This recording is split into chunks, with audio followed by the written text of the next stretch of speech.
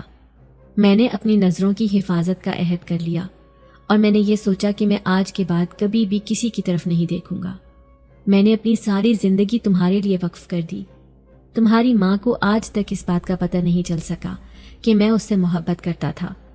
میری یہ یک طرفہ محبت تھی جو مجھے تڑپائے رکھتی تھی، مگر مجھے اپنے قبیلے کے سردار کی بات کا یقین تھا کہ ایک دن میں جسے پسند کرتا ہوں اس کی بیٹی پر میرا ظہور ہوگا اور میں اس کی مدد کروں گا۔ تم بالکل اپنی ماں کی پرچھائی ہو۔ تمہیں دیکھ کر مجھے آج بھی تمہاری ماں کی یاد آ جاتی ہے۔ جب تم پہلی بار چھت پر آئی تھی تو میں نے تمہیں دیکھا تو ایک پل کے لیے مجھے ایسا محسوس ہوا جیسے ساری دنیا رک گئی ہو۔ مجھے تم میں تمہاری ماں کا عکس نظر آنے لگا اور میں نے اپنے قبیلے کے سردار سے اس بات کا ذکر کیا کہ مجھے اس لڑکی کو ساری بات بتا دینی چاہیے، مگر اس نے مجھ سے کہا کہ پہلے تم اسے اس کے اپنوں کی اصلی تصویر اس کے سامنے لاؤ اور اسے دکھاؤ کہ کون کون اس کے ساتھ سچا ہے۔ شاید وہ اس طرح تمہاری بات کا یقین نہ کرے اور تمہاری مدد لینے سے بھی انکار کر دے۔ میں نے اپنے سردار کی بات مانی اور تمہارے چچا کی سچائی تمہیں دکھانے کا فیصلہ کیا کہ وہ تمہاری پڑھائی کے حق میں کچھ بھی نہیں کر سکتے۔ وہ اپنی بیوی سے ڈرتے ہیں اور ان کی بیوی ایک مکروہ عورت ہے جس کی نیت میں کھوٹ ہے۔ وہ تمہارے باپ کا چھوڑا ہوا گھر تم سے چھیننا چاہتی ہے، اسی لیے وہ تمہاری شادی اپنے بیٹے سے کرنا چاہتی ہے، مگر تم ابھی بہت چھوٹی ہو۔ زمانے کے گرد و غبار سے بچنے کے لیے تمہیں اپنوں کے بیچ رہنا ہوگا، مگر آج کے بعد تمہیں کوئی بھی تنگ نہیں کر سکے گا کیونکہ میں تمہاری ڈھال بن کر رہوں گا۔ میری زندگی کے باقی سال میری مرضی کے مطابق گزرنے لگے۔